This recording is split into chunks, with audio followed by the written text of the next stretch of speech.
கோவில் திருவிழா குறித்து அமைச்சர் மனோ தங்கராஜ் பேசியிருப்பது பொதுமக்களிடம் கடும் கொந்தளிப்பை ஏற்படுத்தியுள்ளது. தொடர்ந்து வாய் கொடுத்து திமுக அமைச்சர்கள் மக்களிடம் சிக்கி வருவது என்பது தற்போது வாடிக்கையான ஒன்றாக அமைந்துள்ளது. அண்மையில் பொன்முடி சைவம் மற்றும் வைணவம் குறித்து பேசியிருப்பது பொதுமக்களிடம் கொதிப்பை ஏற்படுத்தியிருந்தது. திமுகவிற்கு எதிர்ப்பு கிளம்பியதால் உடனே பொன்முடியை அமைச்சர் பதவியில் இருந்து முதல்வர் ஸ்டாலின் நீக்கியிருந்தார். இந்நிலையில் தற்போது மீண்டும் அமைச்சராக்கப்பட்டுள்ள மனோ தங்கராஜ் இந்துக்கள் மனதை புண்படுத்தும்படி பேசியிருப்பது கடும் அதிர்ச்சியை ஏற்படுத்தியுள்ளது. அண்மையில் IPL போட்டியில் RCB அணி வெற்றி பெற்றதை பெங்களூருவில் ரசிகர்கள் கொண்டாடிய பொழுது கூட்ட நெரிசலில் சிக்கி பலர் உயிரிழந்துள்ளனர். இதுகுறித்து செய்தியாளர் ஒருவர் அமைச்சர் மனோ தங்கராஜிடம் கேள்வி எழுப்பவே அதற்கு பதிலளித்த அவர் கர்நாடக அரசை பற்றி தான் எதுவும் கூறவில்லை எனவும் கூட்டத்தில் பொதுமக்கள் முண்டியெடுத்து செல்லாமல் தங்களது அறிவை பயன்படுத்த வேண்டும் எனவும் கூறியுள்ளார். மேலும் பகுத்தறிவு அடிப்படையில் கோவில் விழாக்களில் பொதுமக்கள் அதிகளவு கூட்டமாக செல்வது, விளையாட்டை பார்க்க செல்வது என்பது எல்லாம் நாகரிகமான சமுதாயத்திற்கு நல்ல அடையாளம் இல்லை என கூறியுள்ளார். அமைச்சரின்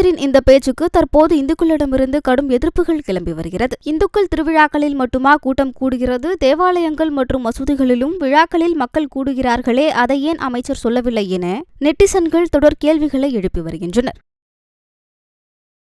செய்திகளை உள்ளது உள்ளபடி தெரிந்து கொள்ள ரெஃப்ளெக்ட் நியூஸை சப்ஸ்கிரைப் பண்ணுங்க.